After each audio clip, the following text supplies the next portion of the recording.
Welcome to A Reason to Talk with Chris Reason. Today, we are going on a roll with these serial killers, so to speak. So I'm back with Franklin, DeWayne, Alix. Let's get into today's episode.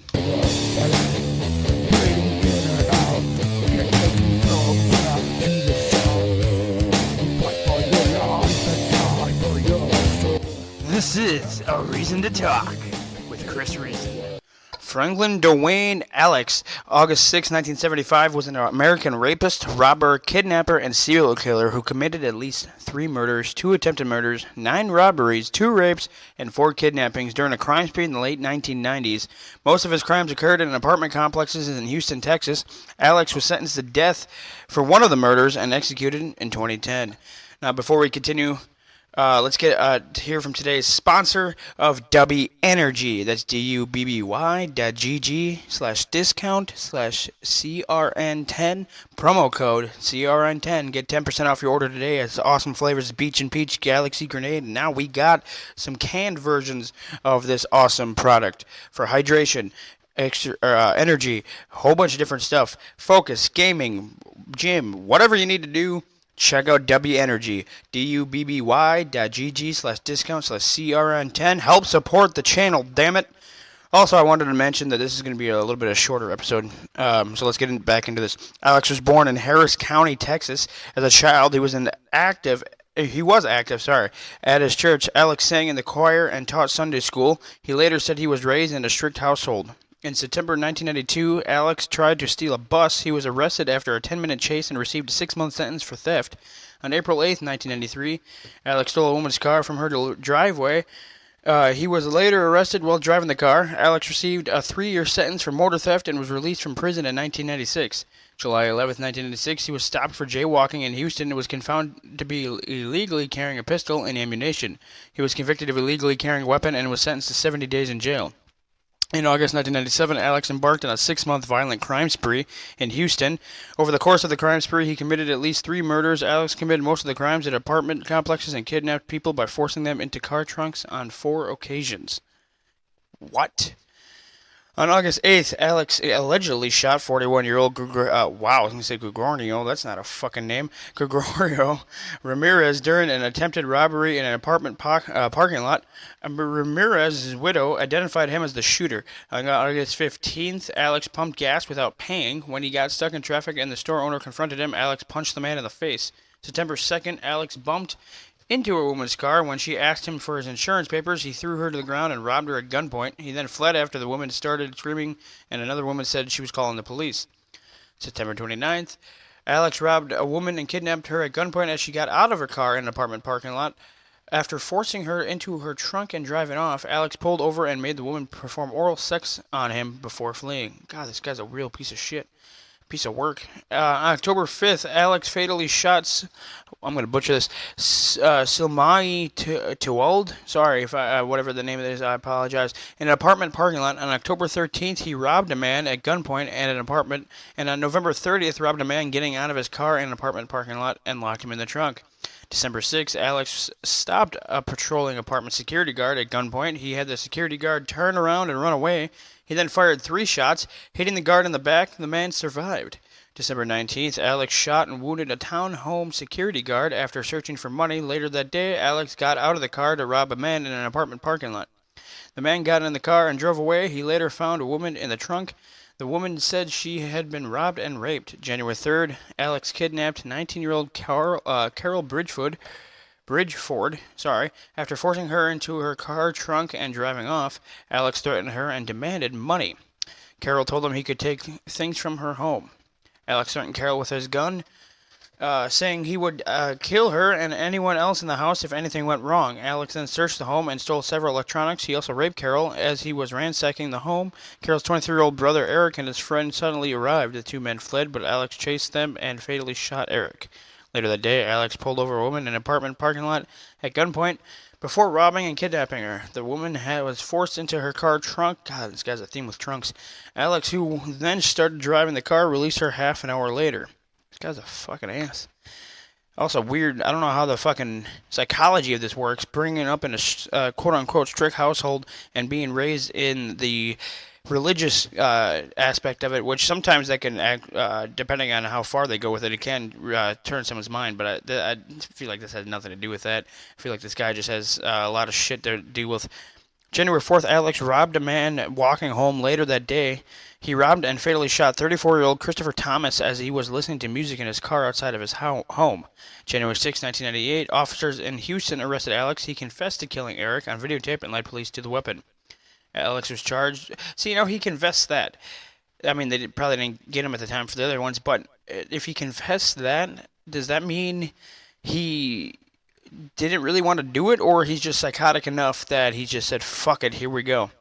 Alix was charged with capital murder for killing Eric. Prosecutors announced they would seek a death sentence for him. While in jail awaiting trial, Alix got into 2 fights with other inmates, one on April 6, 1998, the other on May 27, 1998. Alix's trial started August 1998. During the trial, he admitted to kidnapping Carol, but claimed the sex was consensual, the stolen items were gifts, and that he killed Eric in self-defense. That's bullshit. Alix was found guilty of capital murder on August 26, 1998. During the sentencing phase, the prosecution introduced Alix's prior convictions and evidence of the other crimes he committed. They said he was the poster boy for capital murder and called him a one-man crime wave. The defense had witnesses testified that Alix was kind when he was younger.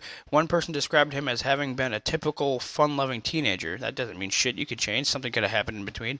Alix himself said that he committed the crimes under duress, and then a man named Kevin Smith had threatened to kill him if he did not pay a drug debt. Yeah, that's fucking okay.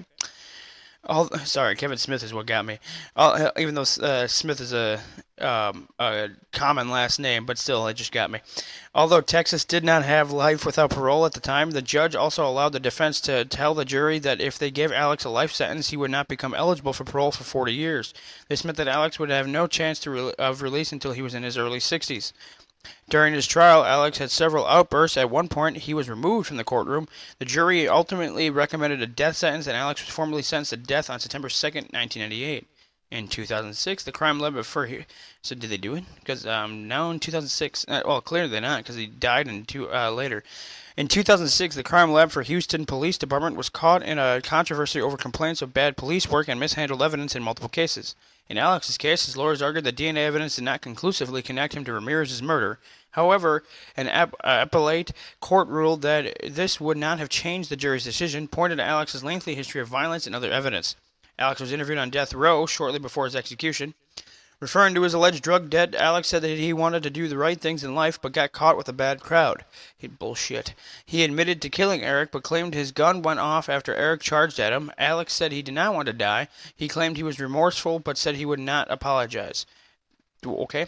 Alix admitted to some of the robberies but denied most of the other crimes, including the rapes and all of the other murders. Alix was executed by lethal injection at the Huntsville unit on March 30th, 2010. Fucking 12 years after his trial. 12 years. Well, a little bit less than that because it was in September when he was sentenced to death. But took that fucking long to do a death sentence with this man.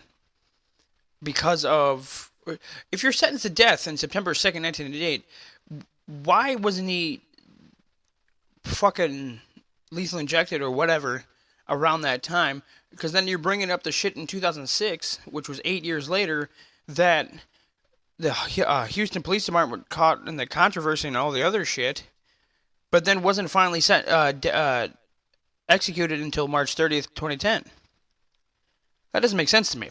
Like, why is there such a gap? Is there a waiting period for how long you have to wait until you can do a death sentence? By lethal injection, electric chair, whatever. Anything like that? Not sure. I should look that up, because that's just odd to me. Alix's last words were... he declined a last meal. Alix's last words were, "I am not the monster they made me out to be. I made lots of mistakes that took your son. I messed up. Made poor choices. I'll take it to the grave. I'll be at peace. It is what it is. I got peace in my heart." He was pronounced dead 7 minutes later. Bridgeford's sister and mother, as well as Thomas's father and sister, witnessed the execution. "Our lives are forever changed, but we need to go on." Hold on, said Bridgeford's mother, Janie. Now, does that bring you peace? Because that's another moral thing here.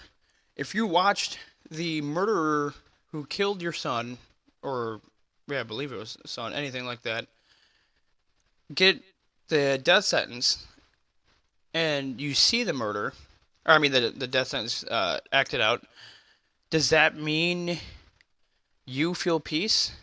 Does it feel better knowing the person who killed your child, brother, son, whatever, is gone? It's not gonna. I mean, it's better knowing there's the monster or the murderer is not there anymore, but there's no reasoning for what. It's not gonna bring back your whoever passed away, whoever was murdered. So it's not like in that sense I mean, granted they didn't have a life parole or a life sentence in there, but yes, would that make sense? I don't know. See, maybe that's just me, or maybe I'm just thinking the morality of this.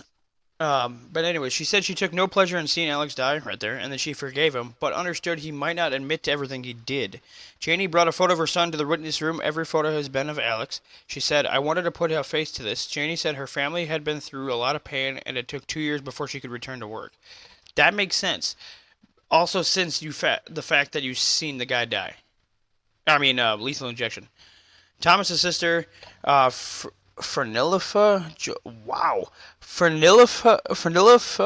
Jolivet, whatever. She said she had to forgive Alix to find peace with herself. Makes sense, but also I'm going back to the morality of it, seeing the guy get lethal injected in that sense. Anyways, thank you for joining me in today's episode of Reason to Talk with Chris Reason. More episodes to come. Make sure you hit that follow button on all major podcast platforms. Stay up to date on new episodes. Also, hit that subscribe button on YouTube. Select that notification bell and click all so you know when we go live with Wednesdays and when we upload new content is there as well. Make sure you check out the sponsor of today's episode, W Energy. That's dubby.gg/discount/CRN10.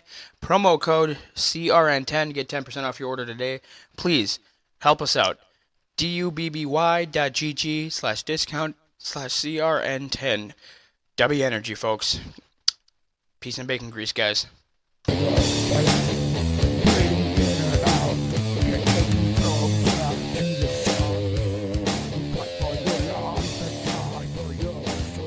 This is A Reason to Talk.